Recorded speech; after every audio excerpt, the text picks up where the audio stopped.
Hello everyone, good morning. हम घटना चक्र पूर्वावलोकन डिस्कस कर रहे हैं पॉलिटी का। लास्ट क्लास में हमने डिस्कस किया था राष्ट्रपति से रिलेटेड कुछ पॉइंट। आज राष्ट्रपति से रिलेटेड ही कुछ क्वेश्चन डिस्कस करेंगे जो कि अलग अलग एग्जाम में पूछे गए हैं। तो चलिए स्टार्ट करते हैं। पहला क्वेश्चन है, निम्नांकित में से कौन भारतीय गणतंत्र का प्रमुख है? तो इसका सही आंसर हो जाएगा ऑप्शन ए, भारत का राष्ट्रपति।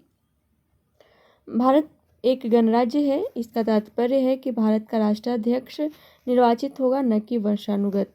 अतः भारतीय गणतंत्र का प्रमुख या राष्ट्राध्यक्ष राष्ट्रपति होता है, जिसका चुनाव अप्रत्यक्ष निर्वाचन प्रणाली द्वारा किया जाता है।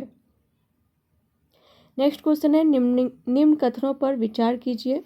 कथन दिया हुआ है कि भारत का राष्ट्रपति ब्रिटिश राजा से भिन्न है। बिल्कुल भी सही है। कारण है कि भारत के राष्ट्रपति का पद अमेरिका के राष्ट्रपति से मिलता है। गलत हो जाएगा। तो कौन सा सही आंसर हो जाएगा? ऑप्शन सी, ए सही है, परंतु आर गलत है। भारत का राष्ट्रपति निर्वाचित होता है और ब्रिटेन का राजा वंशानुगत, अतः दोनों भिन्न है। भारत का राष्ट्रपति नाम मात्र का प्रमुख है, जबकि अमेरिकी राष्ट्रपति वास्तविक प्रमुख है, अतः ये दोनों भिन्न है, इसलिए ए सही है, आर गलत है। नेक्स्ट क्वेश्चन है, नीचे दो वक्तव्य दिए गए हैं। कथन ए, संघीय कार्यपालिका का मुखिया भारत का राष्ट्रपति होता है। सही है या गलत? बिल्कुल सही है। कारण दिया है कि राष्ट्रपति की शक्तियों की कोई सीमा नहीं है। बिल्कुल गलत है। ठीक है, तो इसका सही आंसर हो जाएगा ऑप्शन सी, ए सही है, किंतु आर गलत है। संविधान के अनुच्छेद 53 के तहत संघ की कार्यपालिका शक्ति राष्ट्रपति में निहित होती है, अतः कथन ए सही है कि संघीय कार्यपालिका का मुखिया भारत का राष्ट्रपति होता है। अनुच्छेद 74 फर्स्ट के तहत राष्ट्रपति अपने कृत्यों का प्रयोग मंत्रिपरिषद की सलाह पर करता है। इस प्रकार कारण आर गलत है, क्योंकि राष्ट्रपति की शक्तियों पर संविधान के अंतर्गत सीमाएं अध्यारोपित की गई है। नेक्स्ट क्वेश्चन है, भारत के राष्ट्रपति अपनी शक्तियों का प्रयोग करते हैं। तो इसका सही आंसर हो जाएगा ऑप्शन ए, सीधे अथवा अपने अधीनस्थ अधिकारियों द्वारा।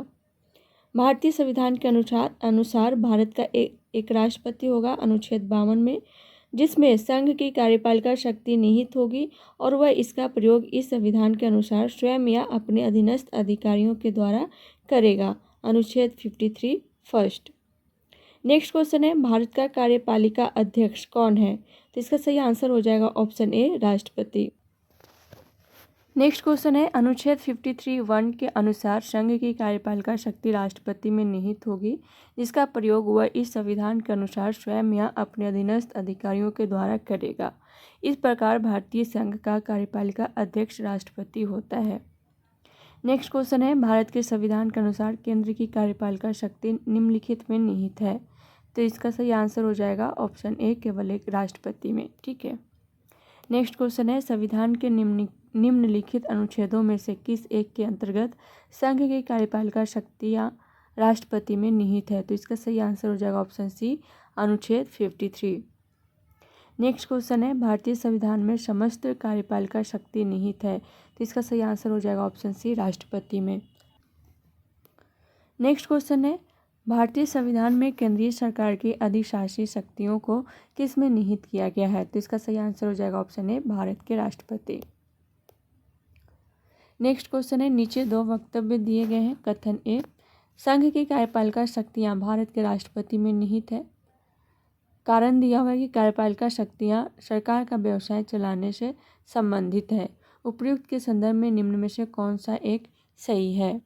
तो ये दोनों सही हो जाएंगे, कथन और आर। कारण दोनों सही है, लेकिन जो आर है मतलब कारण जो है वो सही स्पष्टीकरण ए का नहीं है। तो इस तरीके से ऑप्शन बी इसका सही आंसर हो जाएगा। नेक्स्ट क्वेश्चन है, नीचे दो वक्तव्य दिए गए हैं। कथन ए, रक्षा बलों का सर्वोच्च कमांड राष्ट्रपति में निहित होता है। बिल्कुल सही है।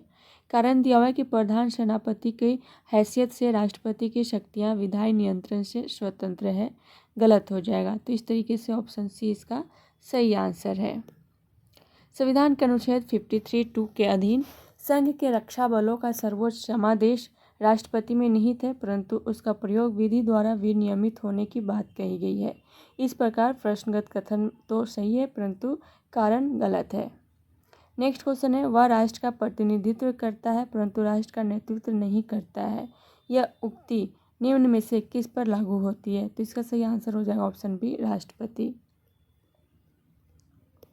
भारत के राष्ट्रपति में यद्यपि समस्त कार्यपालिका शक्ति निहित होती है परंतु वह शासन का मात्र औपचारिक प्रमुख होता है और वास्तविक रूप से शासन संचालन प्रधानमंत्री सहित मंत्रिपरिषद द्वारा किया जाता है, जो कि लोकसभा के प्रति उत्तरदायी होते हैं। इस प्रकार प्रश्नगत उक्ति राष्ट्रपति पर लागू होती है। नेक्स्ट क्वेश्चन है, भारत में राष्ट्रपति का निर्वाचन किस प्रकार होता है?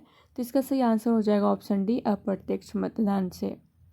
संविधान के अनुच्छेद 55(3) के तहत भारत में राष्ट्रपति का निर्वाचन आनुपातिक प्रतिनिधित्व पद्धति के अनुसार एकल संक्रमणीय मत प्रणाली द्वारा होता है और ऐसे निर्वाचन में मतदान गुप्त होता है।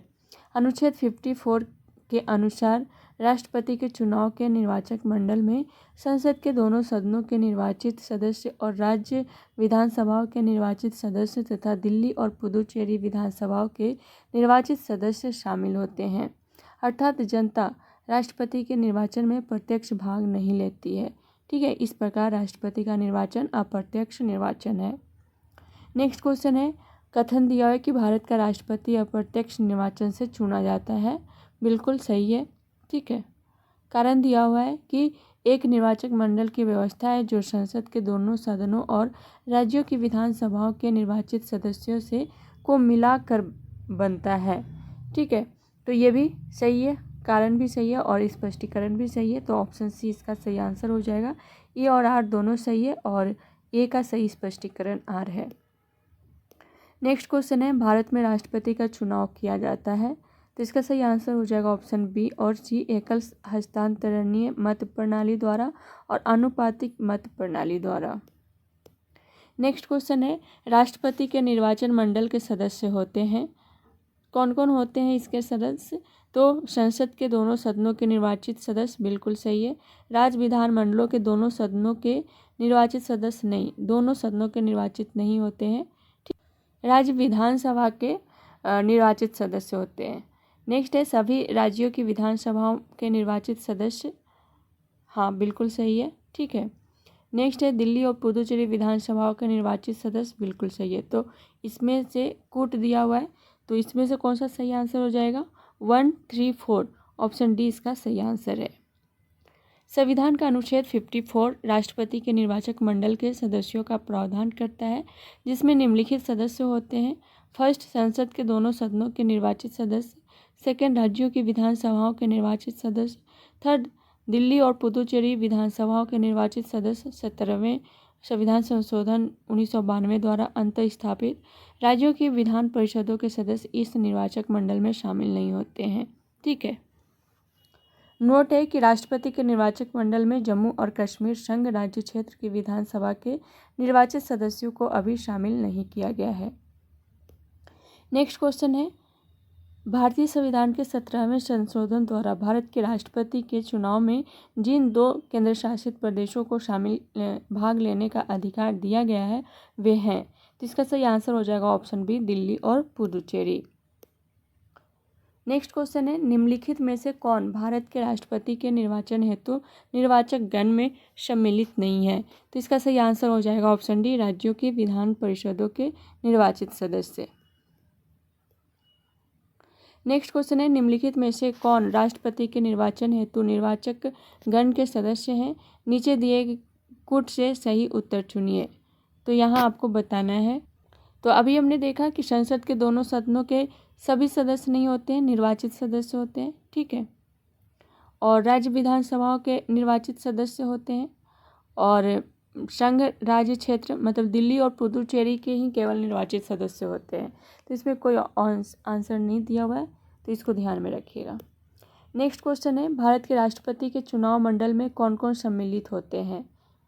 तो संसद के दोनों सदनों के सभी निर्वाचित सदस्य तथा राज्य विधानसभाओं के सभी निर्वाचित सदस्य इसमें शामिल होते हैं। ऑप्शन डी इसका सही आंसर हो जाएगा। नेक्स्ट क्वेश्चन है, भारत में राष्ट्रपति के चुनाव के लिए चुनाव मंडल के सदस्य होते हैं। तो कौन कौन होते हैं? लोकसभा के चुने हुए सदस्य, बिल्कुल सही है। राज्यसभा के चुने हुए सदस्य बिल्कुल सही है। राज्य विधानसभा के चुने हुए सदस्य बिल्कुल सही है। राज्य विधान परिषद के चुने हुए सदस्य बिल्कुल गलत है। तो कौन सा सही आंसर हो जाएगा? ऑप्शन सी 1, 2 एवं 3। नेक्स्ट क्वेश्चन है, भारत के राष्ट्रपति चुने जाते हैं, तो इसका सही आंसर हो जाएगा ऑप्शन डी, राज्यसभा, लोकसभा और राज्यों की विधानसभाओं के निर्वाचित सदस्यों द्वारा। नेक्स्ट क्वेश्चन है, भारत का राष्ट्रपति चुना जाता है, किसके द्वारा चुना जाता है?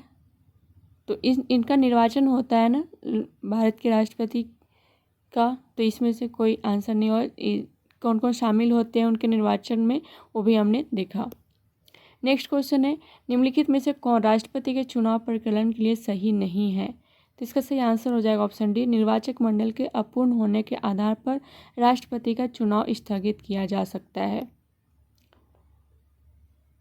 संविधान के अनुच्छेद 54 के तहत राष्ट्रपति का चुनाव एक निर्वाचक मंडल के सदस्यों द्वारा किया जाता है। इसमें संसद तथा राज्यों के विधानसभाओं के निर्वाचित सदस्य शामिल होते हैं। दिल्ली और पुदुचेरी की विधानसभा के निर्वाचित सदस्यों को भी इसमें शामिल किया गया है। अनुच्छेद 56 के तहत राष्ट्रपति अपने पद ग्रहण की तारीख से 5 वर्ष की अवधि तक पद धारण करता है तथा वह अपने पद की अवधि समाप्त हो जाने पर भी तब तक पद धारण करता है जब तक उसका उत्तराधिकारी अपना पद ग्रहण नहीं कर लेता। निर्वाचक मंडल के अपूर्ण होने अर्थात किसी विधानसभा के बर्खास्त होने की वजह से राष्ट्रपति का चुनाव स्थगित नहीं किया जा सकता है। राष्ट्रपति के चुनाव को इस आधार पर चुनौती नहीं दी जा सकती कि निर्वाचक मंडल अपूर्ण है। अन्य सभी विकल्प सही हैं। राष्ट्रपति के निर्वाचन के मामले में सुप्रीम कोर्ट ने निर्णय दिया कि राष्ट्रपति पद के लिए निर्वाचन को इस आधार पर न तो स्थगित किया जा सकता है और न ही अवैध ठहराया जा सकता है कि किसी राज्य विधानसभा को भंग कर दिए जाने के कारण निर्वाचक नामावली अधूरी थी। ठीक है। नेक्स्ट क्वेश्चन है, भारत के राष्ट्रपति के उम्मीदवार के प्रस्ताव का अनुसमर्थन किया जाना चाहिए कम से कम कितने निर्वाचक द्वारा? ऑप्शन ए है 10 निर्वाचकों द्वारा, ऑप्शन बी है 20, ऑप्शन सी है 5, ऑप्शन डी है 15। इनमें से कोई नहीं होगा क्योंकि 50 निर्वाचक द्वारा किया जाना चाहिए, हमने लास्ट क्लास में देखा था।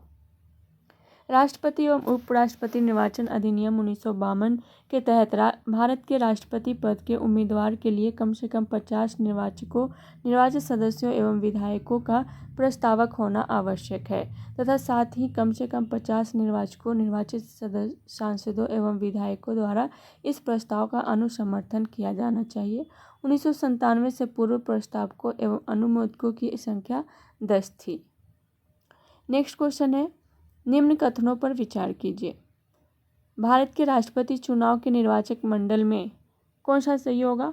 तो इसका सही आंसर हो जाएगा ऑप्शन बी, एक निर्वाचित सदस्य संसद के मत का मूल्य इज इक्वल टू सभी निर्वाचित विधानसभा सदस्यों के मत का कुल मान अपॉन निर्वाचित संसद सदस्यों की कुल संख्या। राष्ट्रपति के चुनाव का तरीका अनुच्छेद 55 में वर्णित है, जिसके अनुसार केवल विकल्प बी सही है। विधानसभा के निर्वाचित सदस्य के मत का मूल्य क्या होता है? इक्वल टू राज्य की जनसंख्या अपॉन राज्य की विधानसभा में निर्वाचित सदस्यों की संख्या इंटू 1000। ठीक है। उपयुक्त सूत्र में यदि शेष 500 से अधिक है तो मतों के मूल्य में 1 जोड़ दिया जाएगा, जबकि इससे कम होने पर उसे नहीं गिना जाएगा। साथ ही यहाँ जनसंख्या से तात्पर्य अनुच्छेद 55 के स्पष्टीकरण के अनुसार वर्ष 2026 के पश्चात ही की पहली जनगणना के सुसंगत आंकड़े प्रकाशित होने तक 1971 की जनगणना में अभिनिश्चित जनसंख्या से है। संसद के निर्वाचित सदस्य के मत का मूल्य इज इक्वल टू सभी निर्वाचित विधानसभा सदस्यों के मतों का कुल मान अपॉन निर्वाचित संसद सदस्यों की कुल संख्या। तो इसको ध्यान में रखिएगा। नेक्स्ट क्वेश्चन है, भारत के राष्ट्रपति के निर्वाचन के संदर्भ में निम्नलिखित कथनों पर विचार कीजिए। तो इसका सही आंसर हो जाएगा ऑप्शन ए, प्रत्येक एमएलए के वोट का मूल्य अलग अलग राज्य में अलग अलग होता है। ठीक है। संविधान के अनुच्छेद 55 में दी गई राष्ट्रपति के निर्वाचन की रीति के अनुसार राष्ट्रपति का निर्वाचन आनुपातिक प्रतिनिधित्व पद्धति के अनुसार एकल संक्रमणीय मत प्रणाली द्वारा होता है, जिसमें राज्य की विधानसभाओं के निर्वाचित सदस्य तथा संसद के दोनों सदनों के निर्वाचित सदस्य भाग लेते हैं। राज्य की विधानसभा के प्रत्येक सदस्य का मत मूल्य निम्न सूत्र से निकाला जाता है। क्या है सूत्र? राज्य की जनसंख्या अपॉन विधानसभा के कुल निर्वाचित सदस्यों की संख्या इंटू 1000। प्रत्येक राज्य की जनसंख्या तथा कुल निर्वाचित सदस्यों की संख्या भिन्न भिन्न होने के कारण प्रत्येक एमएलए का मत मूल्य अलग अलग राज्य में अलग अलग होता है। इस प्रकार कथन एक सही है। संसद के एक सदस्य का मत मूल्य निकालने हेतु निम्न सूत्र का उपयोग किया जाता है। ठीक है। सभी राज्य विधानसभाओं के निर्वाचित सदस्यों के मत मूल्य का योग अपॉन संसद के दोनों सदनों लोकसभा प्लस राज्यसभा के निर्वाचित सदस्यों की संख्या। अतः स्पष्ट है कि लोकसभा के प्रत्येक सदस्य तथा राज्यसभा के प्रत्येक सदस्य का मूल्य समान होता है। यदि एक सदस्य के मत मूल्य की गणना की जाए तो दोनों सदनों के प्रत्येक सदस्य के मत का मूल्य एक समान 16वें राष्ट्रपति चुनाव 2022 में 700 ठीक है था। तो इसको ध्यान में रखिएगा। नेक्स्ट क्वेश्चन है, राष्ट्रपति के निर्वाचन में राज्य का मुख्यमंत्री मतदान करने के लिए पात्र नहीं होता है यदि, तो इसका सही आंसर हो जाएगा ऑप्शन सी, वह राज्य विधानमंडल में उच्च सदन का सदस्य हो। ठीक है।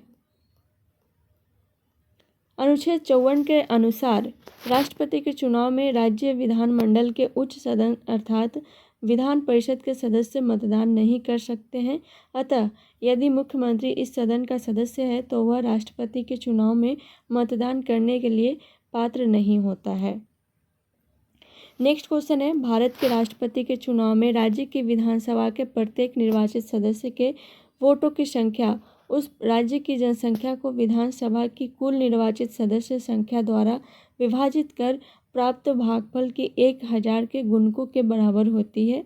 वर्तमान स्थिति 1997 में जनसंख्या से तात्पर्य किस वर्ष की जनगणना द्वारा तथा अभिनिश्चित जनसंख्या से है? तो इसका सही आंसर हो जाएगा ऑप्शन सी, 1971 जनगणना। 42वें संविधान संशोधन 1976 के अनुसार राष्ट्रपति के निर्वाचन में जनसंख्या से आशय 1971 की जनगणना द्वारा अभिनिश्चित जनसंख्या से है। 84वें संशोधन अधिनियम 2001 द्वारा इसे अब वर्ष 1926 के पश्चात की पहली जनगणना के सुसंगत आंकड़े प्रकाशित होने तक के लिए निर्धारित किया गया है। संविधान के अनुच्छेद 55 के स्पष्टीकरण में इस बात का उल्लेख किया गया है। नेक्स्ट क्वेश्चन है, राष्ट्रपति के उम्मीदवार के लिए क्या आवश्यक नहीं है?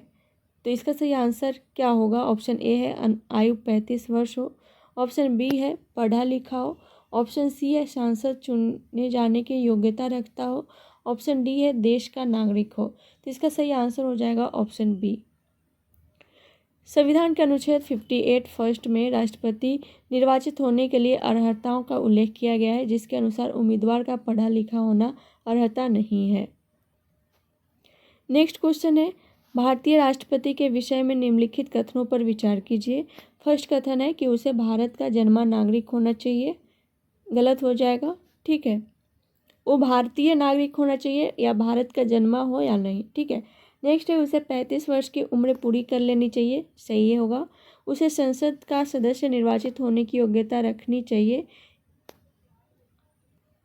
तो ये इसमें संसद नहीं होगा, यहाँ उसे लोकसभा के सदस्य निर्वाचित होने की योग्यता रखनी चाहिए, ये होगा। तो इस तरीके से 3B इसका गलत हो जाता है। तो सही कौन सा है? केवल 2, ऑप्शन बी इसका सही आंसर हो जाएगा।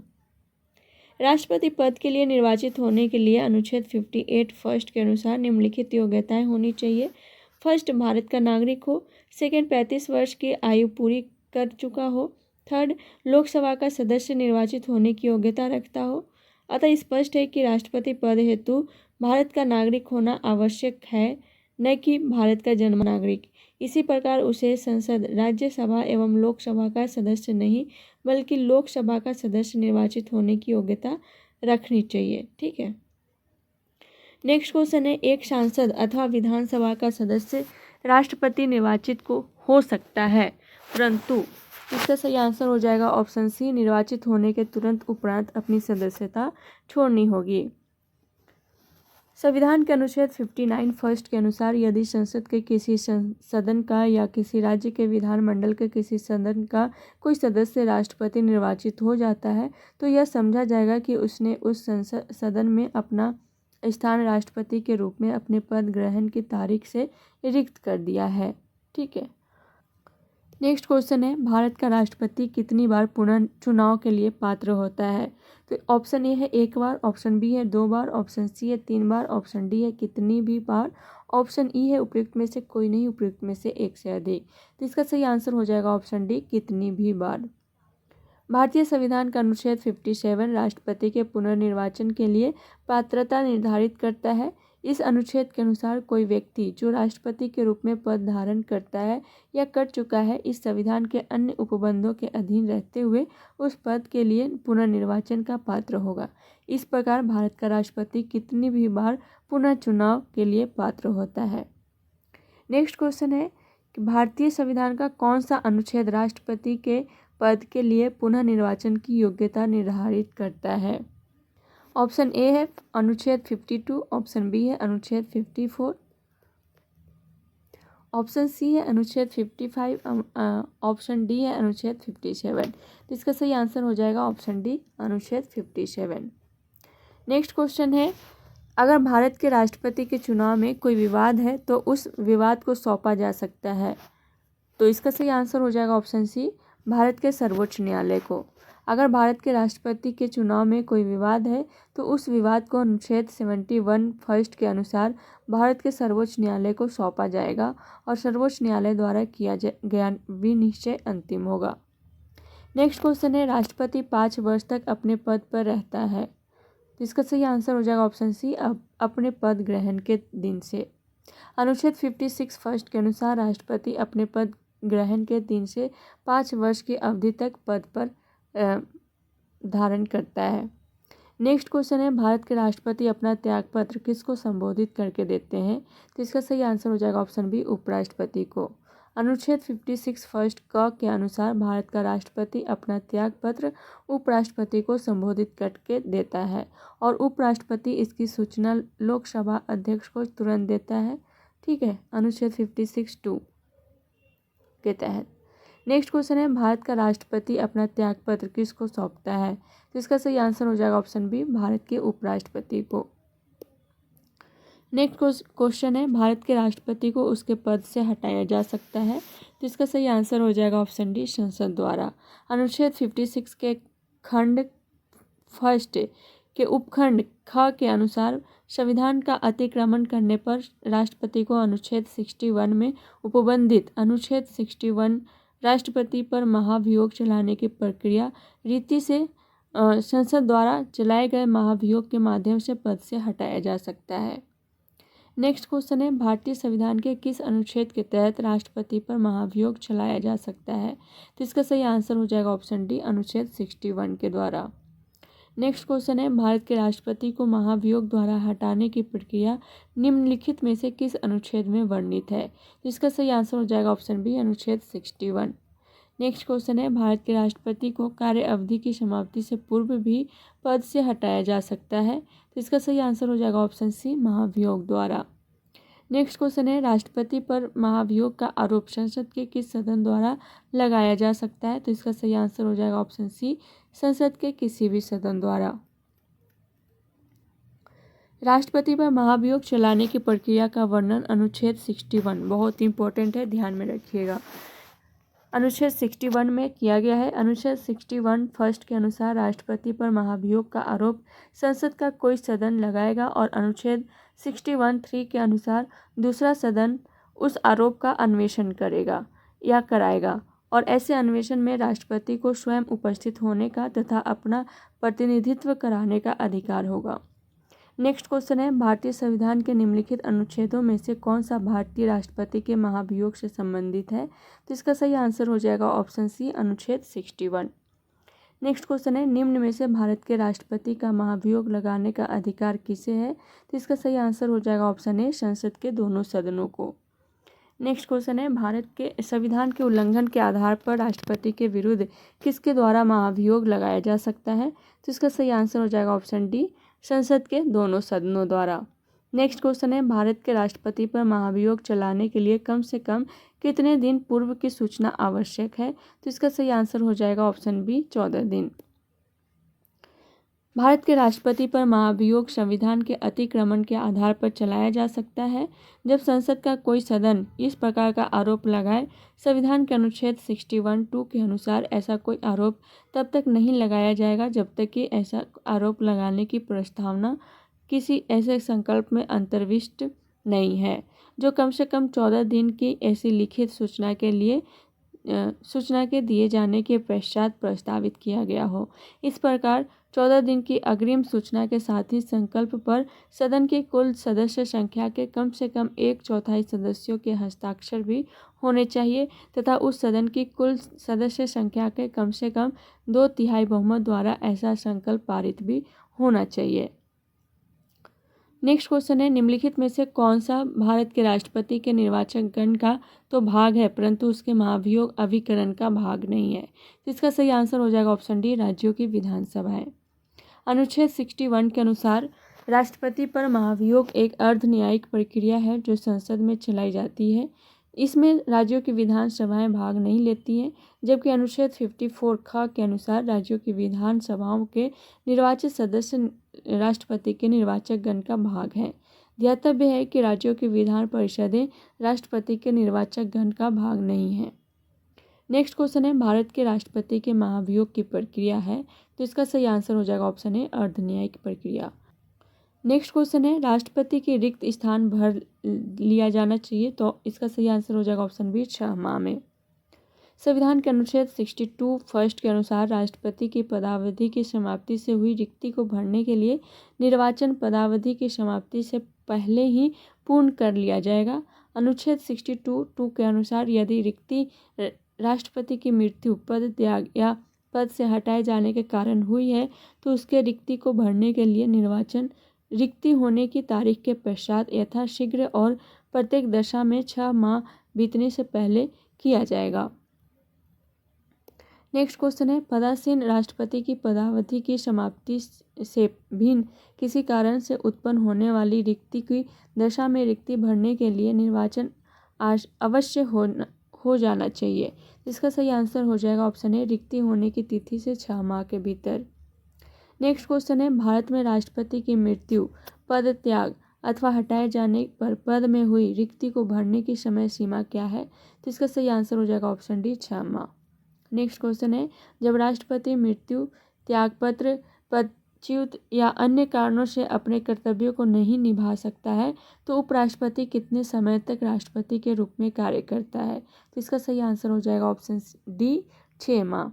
अनुच्छेद 62(2) के अनुसार राष्ट्रपति की मृत्यु, पद त्याग या पदच्युत या अन्य कारण से हुई उसके पद में रिक्ति को भरने के लिए निर्वाचन रिक्ति तिथि से 6 माह बीतने से पहले किया जाएगा, अर्थात अनुच्छेद 65 फर्स्ट के अनुसार ऐसी दशा में उपराष्ट्रपति 6 माह तक राष्ट्रपति रह सकता है। नेक्स्ट क्वेश्चन है, यदि मृत्यु, त्यागपत्र अथवा हटाए जाने की स्थिति में भारत के राष्ट्रपति का पद रिक्त हो जाए तो उस पद का कार्यभार कौन संभालेगा, तो इसका सही आंसर हो जाएगा ऑप्शन सी, उपराष्ट्रपति। यदि मृत्यु, त्यागपत्र अथवा हटाए जाने की स्थिति में राष्ट्रपति का पद रिक्त हो तो पद का कार्यभार उपराष्ट्रपति संभालेगा संविधान के अनुच्छेद 65 के अनुसार, तथा यदि किन्हीं कारणों से उपराष्ट्रपति भी उपलब्ध नहीं है तो उच्चतम न्यायालय का मुख्य न्यायाधीश या उसके न रहने पर उसी न्यायालय का वरिष्ठतम न्यायाधीश जो उस समय उपलब्ध है, ठीक है, राष्ट्रपति के कृत्यों को संपादित करेगा।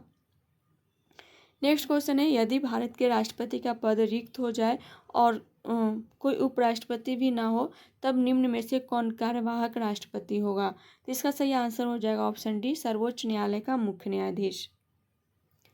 नेक्स्ट क्वेश्चन है, यदि किसी समय राष्ट्रपति एवं उपराष्ट्रपति दोनों का पद रिक्त हो जाए तब राष्ट्रपति का पद कौन संभालेगा, तो इसका सही आंसर हो जाएगा ऑप्शन सी, भारत के प्रधान न्यायाधीश।